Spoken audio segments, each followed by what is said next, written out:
Hello and good morning everyone. आप सभी लोगों का स्वागत है आपके अपने यूट्यूब चैनल स्टडी ग्लॉस पर। मैं हूं डॉक्टर मोनिका और आज हम 24 जून से रिलेटेड जितने भी इम्पोर्टेंट क्वेश्चन बन सकते हैं उन पर डिस्कशन करने वाले हैं।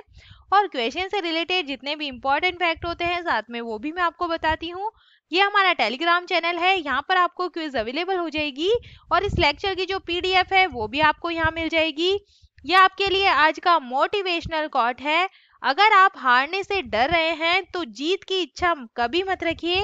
इसी मोटिवेशनल कोट के साथ में हम स्टार्ट करते हैं आज का सेशन। फर्स्ट क्वेश्चन है, where has India's first 100 mld capacity desalination plant inaugurated for industrial use. औद्योगिक उपयोग के लिए भारत के पहले 100 mld प्रतिदिन मिलियन लीटर मतलब क्षमता वाले विलवीकरण संयंत्र का जो उद्घाटन है ये कहां पर किया गया है? तो ये किया गया है दहेज गुजरात के अंदर। ए इसका करेक्ट आंसर होगा। गुजरात के जो मुख्यमंत्री है भूपेंद्र पटेल, इन्होंने भरूच जिले के दहेज में भारत के पहले 100 mld क्षमता वाले विलवीकरण संयंत्र का उद्घाटन इन्होंने किया है। दहेज औद्योगिक क्षेत्र में समुद्री जल विलवीकरण संयंत्र गुजरात औद्योगिक विकास निगम के द्वारा 881 करोड़ रुपए के निवेश से स्थापित किया गया है। और ये जो प्लांट है ये हर दिन 100 मिलियन लीटर पानी का विलवीकरण कर सकता है और इससे क्षेत्र के उद्योगों को पानी की आपूर्ति होगी। चलिए, गुजरात की बात हो रही है और top 5 question related to India's first से हम बात कर लेते हैं।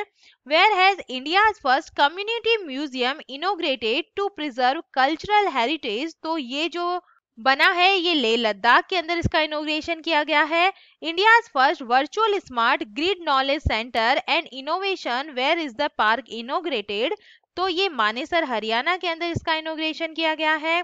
Where will India's first artificial intelligence and robotic technology park be opened? तो ये बेंगलुरु कर्नाटक के अंदर खोला जाएगा। Where has India's first 100% women owned industrial park inaugurated? तो ये जो है इसका इनोग्रेशन किया गया है हैदराबाद तेलंगाना के अंदर। Where is India's largest electrical vehicle EV charging station opened? तो ये खुला है गुरुग्राम हरियाणा के अंदर। सेकंड नंबर क्वेश्चन है, indigenous metal 3D printer for aerospace, defense and general engineering applications has been developed by the researchers of which institute? Aerospace, रक्षा और सामान्य इंजीनियरिंग अनुप्रयोगों के लिए स्वदेशी धातु 3D प्रिंटर को किस संस्थान के शोधकर्ताओं ने विकसित किया है? तो ये डेवलप किया गया है आईआईटी जोधपुर के द्वारा। ए इसका करेक्ट आंसर होगा। भारतीय प्रौद्योगिकी संस्थान मतलब आईआईटी जोधपुर के जो रिसर्चर्स हैं इनके द्वारा एरोस्पेस, डिफेंस और जनरल इंजीनियरिंग एप्लीकेशंस के लिए जो इंडिजीनियस मेटल 3D प्रिंटर है इसको डेवलप इन्होंने किया है।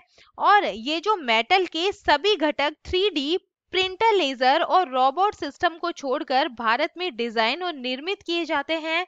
और उन्होंने कहा है कि परियोजना का मुख्य उद्देश्य मेटल 3D प्रिंटर की लागत को कम करना और व्यापक श्रेणी के उपयोगकर्ताओं को आकर्षित करना है। विकसित किया गया प्रिंटर मौजूदा घटकों की मरम्मत और अतिरिक्त सामग्री जोड़ने के लिए उपयुक्त है। इसीलिए यह एरोस्पेस, रक्षा, मोटर वाहन, तेल और गैस और सामान्य इंजीनियरिंग जैसे उद्योगों की एक श्रृंखला के लिए पूरी तरह कार्यात्मक भागों को प्रिंट करने के लिए आदर्श है। चलिए, टॉप 5 आईआईटी रिलेटेड क्वेश्चंस को हम रिवाइज करें। Researchers of which institute have developed biodegradable nano particle. तो इसको डेवलप किया गया है आईआईटी कानपुर के द्वारा। With which institute Indian Air Force for sign MoU for technology development and maintenance of weapon system. तो ये आईआईटी मद्रास के द्वारा ये जो एमओयू है ये साइन किया गया है। PETA scale super computer Param Ganga has been established in which national institute. तो इसको लगाया गया है आईआईटी रुड़की के अंदर। Researchers from which institute have developed India's first indigenous polycentric artificial knee जिसका नाम है कदम, तो ये आईआईटी मद्रास के द्वारा डेवलप किया गया है। The world's smallest wearable air purify जिसका नाम है Naso 95 has been launched by which institute, तो ये nano clean global IIT Delhi के द्वारा ये बनाया गया है। थर्ड नंबर क्वेश्चन है who has launched an innovative project named Nipun to improve the skill of construction workers, निर्माण श्रमिकों के कौशल को बेहतर करने के लिए निपुण नामक अभिनव परियोजना किसने शुरू की है? तो इसका करेक्ट आंसर है ये हरदीप सिंह पुरी के द्वारा स्टार्ट की गई है। डिटेल से बात करें तो केंद्रीय आवास एवं शहरी मंत्री श्री हरदीप सिंह पुरी ने नई दिल्ली में निर्माण श्रमिकों के कौशल प्रशिक्षण के लिए निपुण नाम से एक अभिनव परियोजना राष्ट्रीय पहल का शुभारंभ इन्होंने किया है। निपुण जो परियोजना है ये आवास एवं शहरी कार्य मंत्रालय की दीनदयाल अंत्योदय योजना राष्ट्रीय शहरी आजीविका मिशन की पहली प्रमुख योजना के तहत 1 लाख से अधिक निर्माण श्रमिकों को नए कौशल और अप स्किलिंग कार्यक्रम के माध्यम से प्रशिक्षित करने के लिए एक पहल है और इससे उन्हें विदेशों में भी काम के अवसर मिलने वाले हैं। निपुण परियोजना निर्माण श्रमिकों को बेहतर नौकरी के अवसर तलाशने और उनकी मजदूरी बढ़ाने और यहाँ तक कि विदेशी प्लेसमेंट के लिए भी सक्षम बनाएगी, जो एक नए इकोसिस्टम का संकेत है। 4 नंबर क्वेश्चन है where has prime minister Narendra Modi inaugurated the gallery of revolutionaries in honour of the freedom fighter, प्रधानमंत्री नरेंद्र मोदी ने स्वतंत्रता सेनानियों के सम्मान में क्रांतिकारियों की गैलरी का उद्घाटन कहां पर किया है? तो इसका करेक्ट आंसर होगा मुंबई महाराष्ट्र के अंदर इसका उद्घाटन किया गया है। सी इसका करेक्ट आंसर है। प्रधानमंत्री नरेंद्र मोदी ने मुंबई में राजभवन में स्वतंत्रता संग्राम के दिग्गजों को समर्पित एक भूमिगत क्रांतिकारियों की जो गैलरी है, इसका जो म्यूजियम है, इनका उद्घाटन इन्होंने किया है। यह गैलरी प्रथम विश्व युद्ध के ब्रिटिश काल के 13 बंकरों के भूमिगत नेटवर्क में सामने आई है, जिसे अगस्त 2016 में तत्कालीन राज्यपाल सी विद्यासागर राव के कार्यकाल के दौरान राजभवन परिसर में खोजा गया था। गैलरी में स्वतंत्रता आंदोलन के नायकों, आंदोलन में उनकी भूमिका, मूर्तियां, दुर्लभ तस्वीरें, भित्ति चित्र और स्कूली बच्चों के द्वारा तैयार किए गए आदिवासी क्रांतिकारियों पर विवरण शामिल है। महाराष्ट्र की बात करें, the Maharashtra cabinet has approved the gene bank project. Maharashtra become the first state to develop migration tracking system app. India's first internet radio for the visually impaired Radio Daksh launched in Nagpur. The 14th edition of Hunar Haat has taken place in Mumbai. 5 number question है When is World Music Day celebrated? जो विश्व संगीत दिवस है ये कब मनाया गया है? तो इसका करेक्ट आंसर होगा ये 21 जून को मनाया गया है। 20 का करेक्ट आंसर है। जो विश्व संगीत दिवस है ये हर साल 21 जून को मनाया जाता है और ये दिन संगीत के उस कला रूप को सम्मान देता है जो लोगों को संस्कृति, क्षेत्र और भाषा और धर्म से जोड़ता है। संगीत प्रेम, शौक, हानि जैसे विभिन्न भावनाओं को भी एक रास्ता देता है और प्रकृति में रेचक है। इस दिन सभी लोगों को भाग लेने के लिए मुफ्त संगीत कार्यक्रम आयोजित किए जाते हैं और विश्व संगीत दिवस 2022 की जो थीम रखी गई है इस बार ये रखी गई है म्यूजिक ऑन द इंटरसेक्शन है। विश्व संगीत दिवस पर दुनिया भर के संगीत कलाकार संगीत कार्यक्रम आयोजित करते हैं और इस दिन को भारत, इटली, ग्रीस, रूस, Australia, Peru, Brazil, Ecuador, Mexico, Canada, संयुक्त राज्य अमेरिका, यूके, जापान, चीन, मलेशिया सहित 120 देशों के अंदर ये जो दिन है ये मनाया जाता है। ये जो उत्सव है परेड, मेले, दावतें और नृत्य पार्टियां अक्सर विश्व संगीत दिवस का हिस्सा और भेंट होती है। टॉप डेज को रिवाइज करें तो हमने 12 जून को world day against child labour के रूप में बनाया है। 13 जून को हमने इंटरनेशनल एल्बिनिज्म अवेयरनेस डे मनाया है। 14 जून को वर्ल्ड ब्लड डोनर डे मनाया है। 15 जून को ग्लोबल विंड डे और world Elder abuse awareness day के रूप में मनाया है। 16 जून को हमने international day of family remittance और वर्ल्ड टर्टल डे के रूप में मनाया है। 18 जून को हमने सस्टेनेबल गैस्ट्रोनॉमी डे मनाया है। 20 जून को हमने वर्ल्ड रेफ्यूजी डे मनाया है। और 21 जून को भी क्या मनाते हैं हम, वर्ल्ड म्यूजिक डे मनाते हैं, और जो वर्ल्ड योगा डे है इसके रूप में सेलिब्रेट करते हैं। 6 नंबर क्वेश्चन है, Fatima Payman has become the first Muslim woman to wear hijab in the parliament of which country. Fatima Payman किस देश की संसद में हिजाब पहनने वाली पहली मुस्लिम महिला बन गई है? तो इसका करेक्ट आंसर होगा ऑस्ट्रेलिया। इसका करेक्ट आंसर है 20 का करेक्ट आंसर है। फातिमा फैमान ने ऑस्ट्रेलिया की छठी और अंतिम सीनेट चुनाव जीतकर इतिहास रच दिया है, और 27 साल की फातिमा फैमान पहली हिजाबी महिला सांसद बन गई है जो ऑस्ट्रेलिया की संसद पहुंची है। फातिमा फैमान पहली अफगान ऑस्ट्रेलियाई और संसद में पहली हिजाब पहनने वाली मुस्लिम महिला बन गई है। सबसे खास बात यह है कि फातिमा फैमान उस दिन चुनाव जीती है जिस दिन विश्व शरणार्थी दिवस मनाया जा रहा था। फातिमा फैमान अफगानिस्तान की एक पूर्ण शरणार्थी है, और लिबरल सेनेटर माइकल या कैश और डीन स्मिथ के साथ लेबर सीनेटर सू लाइन्स और ग्लेन स्टर्ल के फिर से चुने जाने के बाद वह राज्य की एकमात्र नई सीनेटर है। ऑस्ट्रेलिया की बात करें, जो कक्कोड़ा जो नेशनल पार्क है ये ऑस्ट्रेलिया के अंदर है। Australia has top the recently release FIH world ranking के अंदर ये टॉप पे रहा है। Announce the renaming of the Ireland after Queen Elizabeth के नाम पे रखा गया है। Unmukt Chand become the first Indian player to play in Australia Big Bash League. Australia justice Hilary Charlesworth has been elected to the International Court of Justice. 7 number question है, the chief minister of which state had release the book Ashtanga yoga bye Sonu Phogat.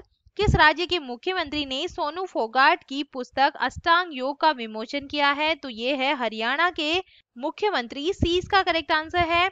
मुख्यमंत्री मनोहर लाल ने रोहतक में भाजपा के प्रदेश कार्यालय में doctor Sonu Phogat के द्वारा लिखी गई पुस्तक अष्टांग योगों का जो विमोचन इन्होंने किया है।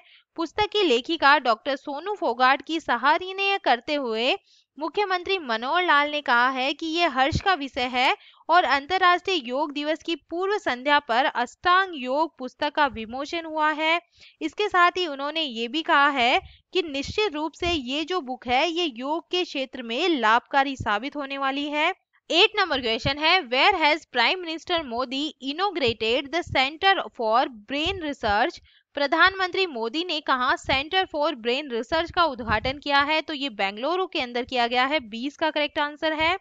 प्रधानमंत्री नरेंद्र मोदी ने IISc बेंगलुरु में सेंटर फॉर ब्रेन रिसर्च का उद्घाटन किया और बागची पार्थ सारथी मल्टी स्पेशलिटी हॉस्पिटल की नींव भी रखी। यह स्वास्थ्य देखभाल क्षमताओं को मजबूत करेगा और भविष्य में उद्योग में अग्रणी अनुसंधान को प्रोत्साहित करेगा।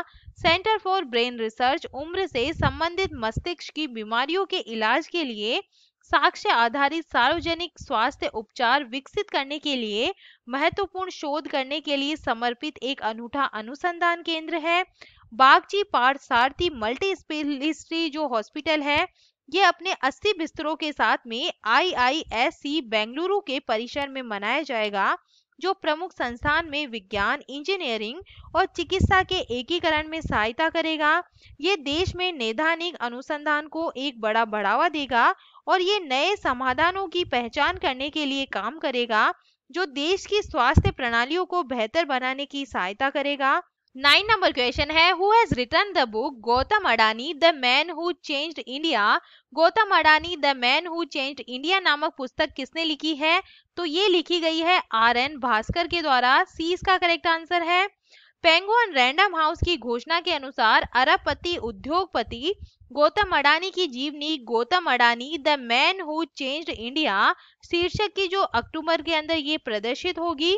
पत्रकार लेखक RN भास्कर के द्वारा लिखी गई किताब में पहली बार दुनिया के सबसे धनी व्यक्तियों में से एक के अज्ञात पहलुओं को सामने लाने का दावा किया गया है और पब्लिशर्स के अनुसार जो बुक है ये अडानी के जीवन से कई आकर्षक उपाख्यानों का विवरण देते हुए उनके प्रारंभिक बचपन, व्यवसाय में उनकी दीक्षा और उनके द्वारा सीखी गई सीखों और अवसरों को उजागर ये करती है। टॉप बुक्स को हम रिवाइज करें, the founder the story of PayPal जो बुक है ये जिम्मी सोनी के द्वारा लिखी गई है। द मिलेनियन जो योगी बुक है ये दीपन चटर्जी के द्वारा लिखी गई है। A nation to protect book Priyam Gandhi Modi के द्वारा लिखी गई है। Fight of a labouring child ये मिथिलेश तिवारी के द्वारा लिखी गई है। द ग्रेट टैग गेम जो बुक है ये अनिरुद्ध सूरी के द्वारा लिखी गई है। A history of Sri Niketan जो बुक है ये उमा दास गुप्ता के द्वारा लिखी गई है। A little boy of India जो बुक है ये रस्किन बॉन्ड की बुक है। इंडोमिटेबल जो बुक है ये अरुंधति भट्टाचार्य के द्वारा लिखी गई है। ममता बियॉन्ड 2020 जो वन बुक है ये जयंत घोष के द्वारा लिखी गई है। 10 नंबर क्वेश्चन है, where have Indian women soldier participated in the Women's Peace and Security Seminar? कहाँ आयोजित महिला शांति और सुरक्षा संगोष्ठी में भारतीय महिला सैनिकों ने भाग लिया है? तो ये हुआ था मंगोलिया के अंदर। सी इसका करेक्ट आंसर होगा। डिटेल से बात करें तो भारतीय महिला सैनिकों ने मंगोलिया के उलान बाटार में 4 दिवसीय महिला शांति और सुरक्षा सेमिनार में भाग लिया है और इसे मंगोलिया के राष्ट्रपति उखना खुरेलसुख के मार्गदर्शन में आयोजित किया गया है। उखना खुरेलसुख ने उद्घाटन भाषण में कहा है कि उनका देश संयुक्त राष्ट्र के शांति अभियानों में महिलाओं की भागीदारी को बढ़ावा देगा। टॉप 5 मिलिट्री एक्सरसाइजेस को हम रिवाइज करें तो जॉइंट स्पेशल फोर्स एक्सरसाइज जिसका नाम है Khanjar 2022 has been organised between India and which countries army? तो ये इंडिया और जो किर्गिस्तान की आर्मी है इसके बीच में हुआ है। Bilateral naval exercise named Varun 2022 between India and which countries navy is? तो ये है इंडिया और फ्रांस के बीच में होता है। Indian navy and which countries navy has organised PASSEX 2022? तो ये इंडियन नेवी और रशियन नेवी के बीच में होता है। Ex Dustlik joint training exercise is organised between India and which countries army? तो ये इंडिया और उज्बेकिस्तान के बीच में होता है। लामित्य 2022 joint military exercise has been organized between India and the security force of which country? तो ये इंडिया और सेशेल्स की जो सिक्योरिटी फोर्स है इसके बीच में हुआ है। चलिए कल के जो एमसीक्यू है उन्हें हम जल्दी से रिवाइज कर लेते हैं। फर्स्ट क्वेश्चन है, formula 1 race Canada grand prix 2022 का जो टाइटल है ये किसने जीता है? तो ये जीत लिया है मैक्स वर्स्टेपेन के द्वारा। सी इसका करेक्ट आंसर होगा। सेकंड नंबर क्वेश्चन है, 8वां अंतरराष्ट्रीय योग दिवस कब मनाया गया है? तो ये मनाया गया है 21 जून को। डी इसका करेक्ट आंसर है। थर्ड नंबर क्वेश्चन है, भारत और बांग्लादेश के बीच संयुक्त सलाहकार आयोग के 7वें दौर की जो बैठक है इसका आयोजन कहाँ पर हुआ है? तो इसका करेक्ट आंसर है ये न्यू दिल्ली के अंदर हुई है। ए इसका करेक्ट आंसर है। 4 नंबर क्वेश्चन है, प्रधानमंत्री नरेंद्र मोदी ने the Indian constitution untold story भारतीय संविधान अनकही कहानी नामक जो पुस्तक का विमोचन इन्होंने किया है और ये जो बुक है ये किसके द्वारा लिखी गई है? तो ये राम बहादुर राय के द्वारा लिखी गई है। डी इसका करेक्ट आंसर है। 5 नंबर क्वेश्चन है, विद्युत उपकरण कंपनी ल्यूमिनस पावर टेक्नोलॉजीज की नई एमडी एंड सीईओ कौन बन गई है? तो ये बन गई है प्रीति बजाज। ए इसका करेक्ट आंसर है। 6 नंबर क्वेश्चन है, किस देश में स्थित खुसकुल झील राष्ट्रीय उद्यान को यूनेस्को के द्वारा बायोस्फीयर रिजर्व के विश्व नेटवर्क के अंदर जोड़ा गया है? तो ये स्थित है मंगोलिया के अंदर। सी इसका करेक्ट आंसर होगा। 7 नंबर क्वेश्चन है, कहाँ विश्वेश्वरी टूडू ने 20वें लोक मेले और 13वें कृषि मेले का उद्घाटन किया है? तो ये ओडिशा के अंदर किया गया है। सी इसका करेक्ट आंसर होगा। 8 नंबर क्वेश्चन है, फुटबॉल में 5वें सबसे ज्यादा गोल करने वाले खिलाड़ी कौन बन गए हैं? तो इसका करेक्ट आंसर है सुनील छेत्री बन गए हैं। 20 का करेक्ट आंसर होगा। 9 नंबर क्वेश्चन है, कहाँ मुख्यमंत्री मातृशक्ति योजना शुरू की गई है? तो ये की गई है गुजरात के अंदर। सी इसका करेक्ट आंसर है। 10 नंबर क्वेश्चन है, ग्लोबल रिन्यूएबल एनर्जी कम्युनिटी के द्वारा जारी रिन्यूएबल्स ग्लोबल स्टेटस रिपोर्ट 2022 के अनुसार नवीकरणीय ऊर्जा के मामले में भारत किस स्थान पे है? तो भारत इसके अंदर 3rd पोजीशन पे है। ए इसका करेक्ट आंसर है। और ये था कल का स्टडी ग्लॉस क्वेश्चन। जल स्रोतों को साफ सुथरा एवं प्लास्टिक मुक्त बनाने के लिए जो पुनीत सागर अभियान है ये किसने स्टार्ट किया है? तो ये नेशनल क्रेडिट क्रॉप्स के द्वारा मतलब एनसीसी के द्वारा स्टार्ट किया गया है। 20 का करेक्ट आंसर होगा। और ये है आप लोगों के लिए आज का स्टडी ग्लॉस क्वेश्चन। ड्रोन नीति को मंजूरी देने वाला भारत का पहला राज्य कौन सा बना है? तो इसका आंसर आप मुझे कमेंट सेक्शन में दीजिएगा। ये हमारा टेलीग्राम चैनल है, यहाँ पर आपको जो सारे क्वेश्चन है ये क्विज के फॉर्मेट में अवेलेबल हो जाएंगे और इस लेक्चर की जो पीडीएफ है वो भी आपको यहाँ मिल जाएगी। आई होप आपको सेशन पसंद आ रहा होगा। अगर पसंद आ रहा है तो इसे लाइक कीजिए, अपने दोस्तों के साथ में शेयर कीजिएगा। तो चलिए मिलते हैं हम एक नए सेशन के साथ में। Thank you.